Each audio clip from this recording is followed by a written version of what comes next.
Hello నమస్తే అండి అందరికి. ఈరోజు జరగబోయే మ్యాచ్ వచ్చేసి ఆర్ఆర్ వర్సెస్ జీటీ అనమాట.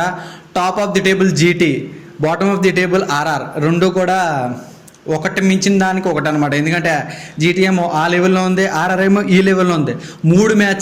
మూడు మ్యాచ్లు నెగ్గాల్సిన మ్యాచ్లు ఓడిపోయినాయి. 2 రన్లు ఏమో 9 రన్లు ఒక్కొక్క ఓవర్లో కొట్టాల్సిన మ్యాచ్ ఓడిపోయింది. ఆర్సీబీతో 2 ఓవర్లకి 17 రన్లు కొట్టాల్సింది మ్యాచ్ ఓడిపోయింది. అసలు వీళ్ళు మామూలుగా ఈ 3 మ్యాచ్లు నెగ్గుంటే వీళ్ళు కూడా టాప్ ఆఫ్ ది టేబుల్లో ఉందను. రెండు కూడా బెస్ట్ టీమ్స్ అనమాట. కాకపోతే ఆర్ఆర్కి చాలా డిసప్పాయింటెడ్ సంజు శాంసన్ లేకపోవడం.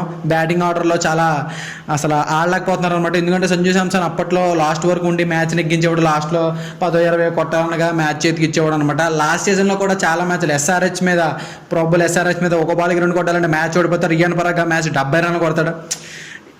ఆర్ఆర్కి అసలు అది ఎవరో ఇలా పూజ చేసినట్టు, మీరు ఓడిపోవాలని చాలామంది పూజ చేసినట్టు మ్యాచ్ ఓడిపోతున్నారు అనమాట.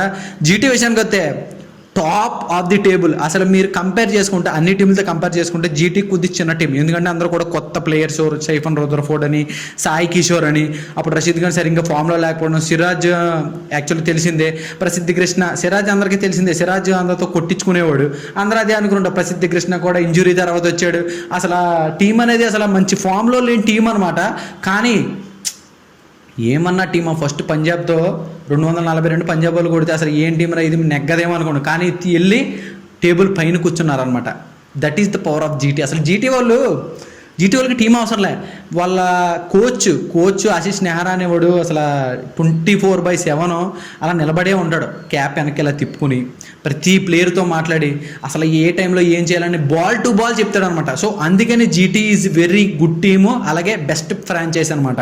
అందుకే వాళ్ళు ఆ లెవెల్లో ఉన్నారు. బ్యాటింగ్లో కూడా అందరూ కూడా యూనిటీగా, వీళ్ళు ఆడట్లేదు కదా, అందరూ బాగా ఆడతారు. సో ఆర్ఆర్ విషయానికి వస్తే ఆర్ఆర్ కూడా సేమ్ అదే టీం లాంటిదే. కాకపోతే ఎక్కడో చిన్నది మిస్ అవుతుంది, ఎక్స్పీరియన్స్ మిస్ అవుతుంది. Inexperience players, Riyan Parag captaincy is inexperience, face batting ఇద్దరు కూడా ఇన్ఎక్స్పీరియన్స్, మిడిల్ ఆర్డర్లో కూడా ధ్రువ్ జురేల్ ఇన్ఎక్స్పీరియన్స్, బౌలింగ్లో కూడా ఇన్ఎక్స్పీరియన్స్ బౌలర్స్. జోఫ్రా ఆర్చర్ రీసెంట్గా ఫామ్లోకి వచ్చాడు, కానీ లేకపోతే మొత్తం కూడా ఇన్ఎక్స్పీరియన్స్ టీంలా కనబడుతుంది. సో ఇన్ఎక్స్పీరియన్స్ టీం అయినా సరే ఆడితే ఖచ్చితంగా నెగ్గే మ్యాచ్లు, వీళ్ళు ఆల్మోస్ట్ అన్ని నెగ్గే మ్యాచ్లే. చేతుల ద్వారా వచ్చి ఓడిపోయారు అనమాట మిడిల్ ఆర్డర్ సరిగ్గా ఆడకపోవడం వల్ల. సో ఇప్పుడు ఈ 2 టీముల మధ్యన అసలు ఆ బ్యాటింగ్ ఏంటి, కీ ప్లేయర్స్ ఎవరో తెలుసుకుందాం. ఫస్ట్ ఆర్ఆర్తో స్టార్ట్ చేద్దాం. ఆర్ఆర్ బ్యాటింగ్లో వచ్చేసి first Yashasvi Jaiswal is a very big hitter, అలాగే రియాన్ పరాగ్ అనమాట. వీళ్ళిద్దరూ కూడా గుడ్ బ్యాట్స్మెన్స్ అనమాట. వీళ్ళిద్దరూ మ్యాచ్ ఎండింగ్ వరకు ఉండాలి. 20 ఓవర్లు ఆడాలి. 20 ఓవర్లు ఆడితే ఖచ్చితంగా మ్యాచ్ నెక్కుతారు. ఏంటంటే జైస్వాల్ తీసుకొచ్చి మ్యాచ్ చేతిలో పెడుతున్నాడు అందరికీ, రియాన్ పరాగ్ తీసుకొచ్చి మ్యాచ్ చేతిలో పెడుతున్నాడు అందరికీ. కానీ మిడిల్ ఆర్డర్లో ఆడి కొట్టలేకపోతున్నారు. ఎంత దౌర్భాగ్యం ఆర్ఆర్ వాళ్ళకి. సంజు శాంసన్ కూర్చుని ఏడుస్తున్నట్టు ఉన్నాడు అక్కడ. పాపం ఇంజురీ వల్ల తప్పుకున్నాడు, కానీ లేకపోతే ఈ పాటికి వాళ్ళు కూడా టాప్ 4లో ఉండేవారు. అలాగే బౌలింగ్ విషయంలోకి వస్తే సందీప్ శర్మ, అలాగే స్వింగ్ కింగ్, అలాగే పేస్ అటాక్ జోఫ్రా ఆర్చర్. అసలు వీళ్ళిద్దరూ కూడా మ్యాసివ్ బౌలర్స్ అనమాట. మీరు చూస్తే మన ఆర్సీబీ వాళ్ళు లాస్ట్ టైం మ్యాచ్లో, ఆర్సీబీ వర్సెస్ ఆర్ఆర్ మ్యాచ్లో కూడా జోఫ్రా ఆర్చర్ చేసిన బౌలింగ్కి అందరూ కూడా స్ట్రగుల్ అయ్యారు. Very good bowler. కాకపోతే బ్యాటింగ్ నుంచి కొద్దిగా పుష్ అయితే కావాలి ఆర్ఆర్కి. బ్యాటింగ్ నుంచి పుష్ ఉంటే ఖచ్చితంగా మ్యాచ్ నెగ్గుతారు అనమాట. సో ఇప్పుడు మనం జీటీలో చూసుకుంటే టాప్ ప్లేయర్స్ అందరూ కూడా టాప్ ప్లేయర్స్. కీ ప్లేయర్స్ అంటూ ఎవరు లేరు. సో మన కీ ప్లేయర్స్ని పిక్ చేయాలి కాబట్టి, మ్యాసివ్గా పిక్ చేయాలి కాబట్టి ఫస్ట్ శుభ్మన్ గిల్ అనమాట. ద కెప్టెన్ ఇన్నింగ్స్ ఆడుతున్నాడు. ఇది కెప్టెన్ అంటే ఇదనమాట. కెప్టెన్ ఇన్నింగ్స్ ఆడుతూ మంచి కెప్టెన్సీ చేస్తూ అందరికీ నేనున్నానని భరోసా ఇస్తున్నాడు. సెకండ్ సాయి సుదర్శన్ అయితే ఒక గమ్ములా అంటాడు, పిచ్చికి గమ్ములా అంటాడు అనమాట. ఎందుకంటే అతుక్కుపోతాడు. వచ్చాడంటే స్లోగా ఆడడం అలా ఏముండదు. ఏ బాల్ ఎలా ఆడాలి, ఎప్పుడు ఆడాలి, ఏ బౌలర్ని హిట్ చేయాలి. ఇప్పుడు 20 బాల్కి 20 రన్లు కొట్టాడంటే మీరు కళ్ళు మూసి కళ్ళు తీస్తారు, 30 బాల్కి 50-60 రన్లు కూడా కొట్టేస్తాడు. ఆ 10 బాల్లో కూడా మిగిలినంత కవర్ చేస్తాడనమాట. ప్రెజర్ అనేది అసలు టీంకి బిల్డ్ చేయడు. అలాగే బౌలింగ్ విషయానికి వస్తే మొహమ్మద్ సిరాజ్, ప్రసిద్ధి కృష్ణ టాప్ బౌలర్స్ అనమాట.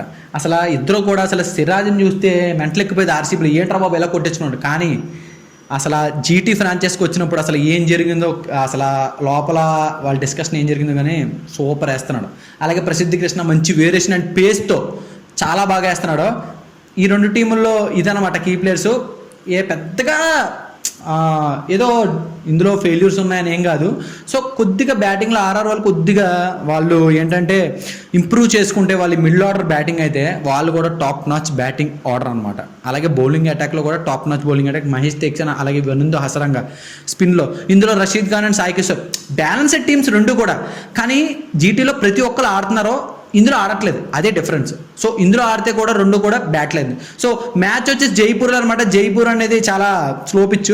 మ్యాక్సిమం టాస్ నెగ్నోళ్ళు బ్యాటింగ్ ఫస్ట్ తీసుకుంటారు. బ్యాటింగ్ ఫస్ట్ తీసుకుని డిఫెండ్ చేయడానికి ట్రై చేస్తారు. So toss is very crucial అనమాట. టాస్ నెగ్నోళ్ళు ఖచ్చితంగా ఫస్ట్ బ్యాటింగ్ తీసుకుని డిఫెండ్ చేయడానికి ట్రై చేస్తారు. సో జైపూర్లో రాజస్థాన్ రాయల్స్కి బ్యాటింగ్ ఫస్ట్ వచ్చి కొద్దిగా స్కోర్ ఎక్కువ కొట్టి డిఫెండ్ చేయడమే బెస్ట్. ఎందుకంటే చేసింగ్లో మిడిల్ ఆర్డర్లో బాగా ప్రెషర్ ఫీల్ అయిపోతున్నారు. హెట్మైర్ కానీ ధ్రువ్ జురేల్ కానీ, ఎందుకంటే 2 మ్యాచ్లు వాళ్ళ వల్ల పోయినాయి అని చెప్పి ప్రెషర్ బిల్డ్ అయిపోతుంది అనమాట. సో వాళ్ళు ఫస్ట్ బ్యాటింగ్ తీసుకోవడం ఈజ్ వెరీ గుడ్ అనమాట. ఎందుకంటే రాజస్థాన్ రాయల్స్కి అంటే కంఫర్టబుల్గా ఆడతారు. స్టార్టింగ్ ఇద్దరు కూడా జైస్వాల్, సూర్యవంశీ ఇద్దరు కూడా చాలా మంచిగా ఆడుతున్నారు. సో ఫస్ట్ బ్యాటింగ్ తీసుకుంటే మిడిల్ ఆర్డర్ కూడా మంచి టచ్ ఇచ్చి 200 పైగా స్కోర్ కొడితే సెకండ్ ఇన్నింగ్స్లో బౌలింగ్ వేసి అంటే బౌలింగ్ అటాక్ కూడా బాగుంది కాబట్టి బౌలింగ్ వేసి వీళ్ళని కూడా తీయచ్చు అనమాట.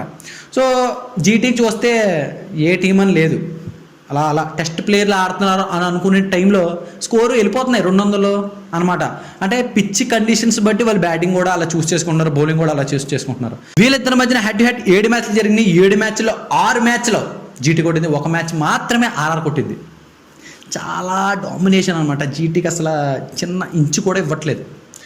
ఇది కొద్దిగా బాధాకరమైన విషయమే. ఆర్ఆర్లో పెద్ద అదేంటంటే ఫెయిల్యూర్స్ ఎవరు లేరు, అలాగే వాళ్ళకి హేట్ రేట్ కూడా లేదు. మంచి టీము, మంచి క్వాలిటీ టీము, అలాగే ఎవరు కూడా ఇలా తిట్టుకోవాలని అంత ఏమీ లేదు. సో వాళ్ళు బ్యాడ్ ఫామ్ను బట్టి ఆర్ఆర్ వాళ్ళు కొద్దిగా కొన్ని ఫేస్ చేయాల్సి వస్తుంది. సో ఈ మ్యాచ్తో కంబ్యాక్ ఇస్తారని నేను అనుకుంటున్నాను.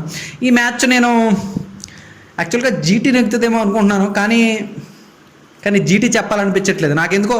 ఈసారి ఆర్ఆర్ నెగ్గుతుంది అనుకుంటున్నాను, ఎందుకంటే స్ట్రాంగ్గా వస్తారో ఆర్ఆర్ ఖచ్చితంగా జీటీని కొడుతుంది అని నేను అనుకుంటున్నాను. సో మీరేమనుకుంటారు కామెంట్ బాక్స్లో మెన్షన్ చేయండి. నెక్స్ట్ వీడియోలో మంచి ప్రొడక్షన్తో మళ్ళీ మీ ముందుకు వస్తాను. ఇలాంటి మంచి వీడియోస్ మన ఛానల్ నుంచి డైరెక్ట్గా మీ దగ్గరికి వస్తాయి. సో మీరు చేయాల్సింది ఏమీ లేదు, డైరెక్ట్గా వచ్చి సబ్స్క్రైబ్ బటన్ కొట్టి బెల్ ఐకాన్ని క్లిక్ చేయడం మాత్రమే. డైరెక్ట్గా మన వీడియోలు మీ దగ్గరికి వచ్చేస్తాయి. నేను చేసిన స్టాట్స్ అన్నీ కూడా డైరెక్ట్గా మన వీడియోలో పెడతాను. మీరు ఏం సెర్చ్ చేయాల్సిన పని లేదు, వచ్చి మన ఛానల్లోకి వచ్చి మన వీడియో చూస్తే చాలు, అంతా మీ దగ్గర ఉంటుంది అనమాట. మీరు ఏం సెర్చ్ చేయాల్సిన పని లేదు, మనం చెప్పేది మొత్తం స్టాట్స్ ప్రకారం అన్నీ మీ ముందు పెడతాం. సో మీరేం చేయాల్సిన పని లేదు, డైరెక్ట్గా వచ్చి మన సబ్స్క్రైబ్ బటన్ క్లిక్ చేసి బెల్ ఐకాన్ క్లిక్ చేయండి. సో నెక్స్ట్ వీడియోలో మంచి ప్రొడక్షన్తో మళ్ళీ మీ ముందుకు వస్తాను. అప్పటి వరకు don't forget to like, share and చెప్పాను కదా చాలాసార్లు సబ్స్క్రైబ్ చేయమని, సబ్స్క్రైబ్ చేయండి. ఓకేనా? సో అందరం మ్యాచ్ చూసి మంచిగా ఎంజాయ్ చేయండి. అప్పటి వరకు నెక్స్ట్ మ్యాచ్లో మళ్ళీ కలుద్దాం. ఉంటాను. Bye bye.